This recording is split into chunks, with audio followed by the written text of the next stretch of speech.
Stephen, I love you.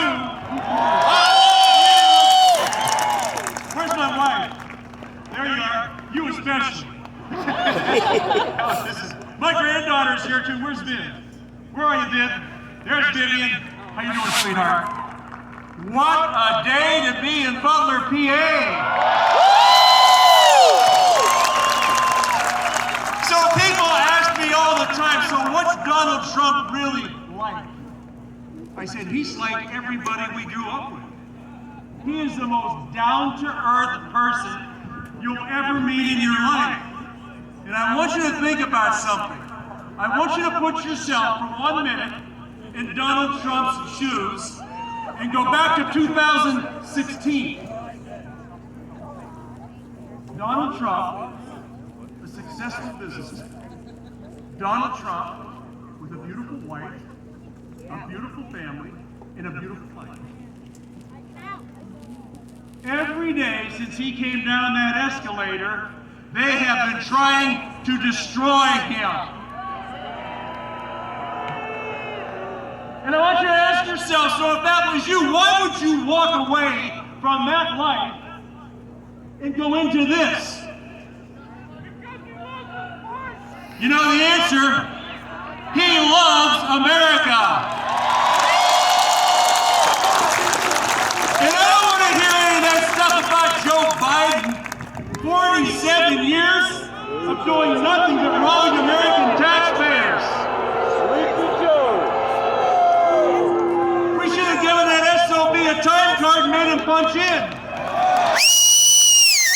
At least we could have found out how much time he wasted and how many of your dollars he spent on things that meant nothing. And his whole purpose of being there was to line his own pockets and take care of his family and forget about you and your family in America. Well, I'll tell you what. November the 3rd is coming up so quickly. In this town, which became a borough in 1817, and then became incorporated as a second-class city in 1918.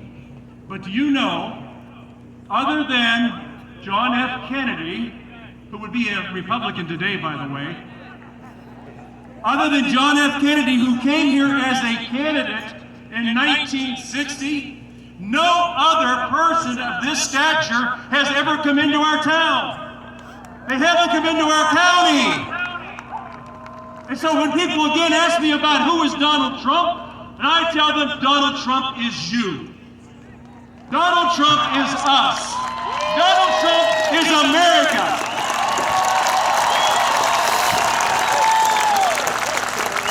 There's an old saying out there that 90% of life is showing up. Because when you show up, people know you care. I want you to think about something in your life. Maybe a time when you got knocked off your horse. Maybe a time when something happened to you. Maybe a time when you lost a member of your family or a dear friend. And you were driven to your knees to get through that moment. But then somebody showed up. May have been a priest, may have been a minister, may have been one of your best friends. And they put their hand on you and said, I'm here for you. I'm here for you. Because I care about you and I love you. For the United States of America, that happened when Donald Trump came down that escalator and he said, I'm sick of politicians. We need real Americans taking care of America and making America first again. That's who we are. That's who we are. America first. America first. Always America first. I love you guys, and I'll tell you what, the President of the United States loves you. He loves this country so much that he walked out of a life of leisure to go into a life of hell for one reason and one reason only. He could not stand to see this nation go any further down than it was going, and he said it's time for somebody who loves the country to go out and do something about it. That's exactly who this president is. He loves you. He loves this country. Now, So this is Steeler country. And I'm going to tell you, we got some wonderful people here today who are people who make steel. And it's called GOES. And people say, what the heck is GOES? And I said, it's called Grain Oriented Electric Steel. And if you were to go down over the hill, and I still call it Armco. Some people call it AK, some people now call it Cleveland Cliffs. I call it the last remaining steel company that makes grain-oriented electric steel in the United States of America. So people say, what the heck is that? Now, you know I'm in the automobile business. As I was traveling, I would always look for the Chevrolet bow tie, or maybe the Cadillac crest, or maybe something else, and I'd always say, I want to keep counting those. I want to keep counting those, because that's what we sell. Now, I travel along and I look at telephone poles, and I try to see where these transformers are, and there are these gray cylinders, and inside those gray cylinders is grain-oriented electric steel that's made right here in our hometown by the greatest workers in America.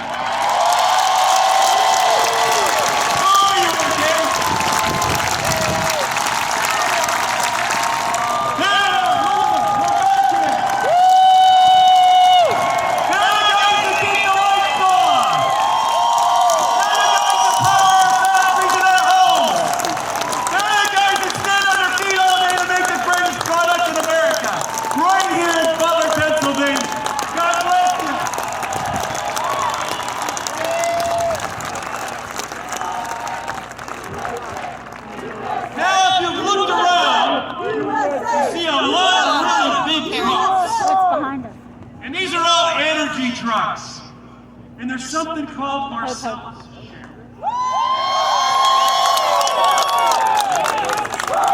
And there's something about Marcellus shale that the rest of the world looks at America now and says, they don't need us. They have more energy than they can possibly use.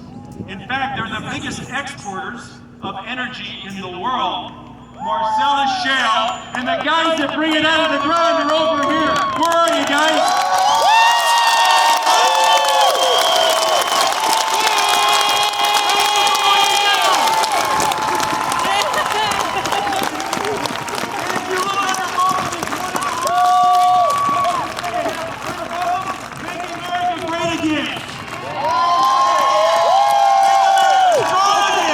Make America great again.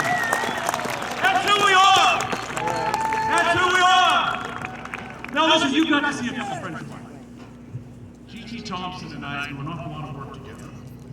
And he was saying, hey, you know what, I got to show you a picture. I said, what is it? He said, well, you and I stand together somewhere, and we were like giving each other a hug. And my sister said, this picture. What are you two guys doing? So G.T. said, well, in our off time, we're actually sumo wrestlers. So, don't get distressed over that picture. The other guy is a real warrior. A guy who's actually put himself in a line of fire. A guy who actually put his life on the line. A guy who walked away from a job that he liked into a job that he knew he had to do.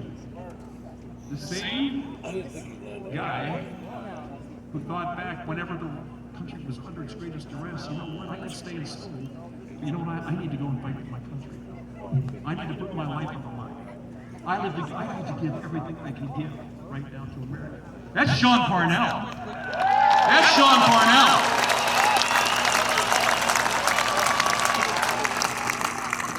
We need to vote for Sean Parnell. We need to get Sean Parnell into the House of Representatives. And the next time we come here, we'll come here as the Three Musketeers rather than three guys just trying to get elected. And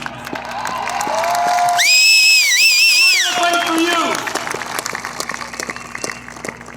Now, I was so blessed in my life to grow up where I grew up. And people, when I first went to the Congress, they said, you know what, Kelly, where are you from? And I think they were expecting to say something along like from Pennsylvania's third congressional district. I said, where am I from? I am from the greatest town a child could have possibly grown up in. Raised by the greatest parents, and taught by the greatest teachers and coaches, and have everybody in my life, preachers, teachers, coaches, ministers, everybody. I said, I am from Butler, Pennsylvania. Now, I was at our 50th class reunion. I know it's hard to believe. We were talking, a bunch of our friends, our graduates from 66 that were sitting around, and I said to those kids that were sitting around, still call them kids, I said, hey, you know what? Were we lucky or what? To grow up in the United States of America. During the time that we grew up, in the town that we grew up with, the greatest parents, preachers, teachers, coaches your child could have. Were we lucky or what? And you know what? Everybody said we were lucky.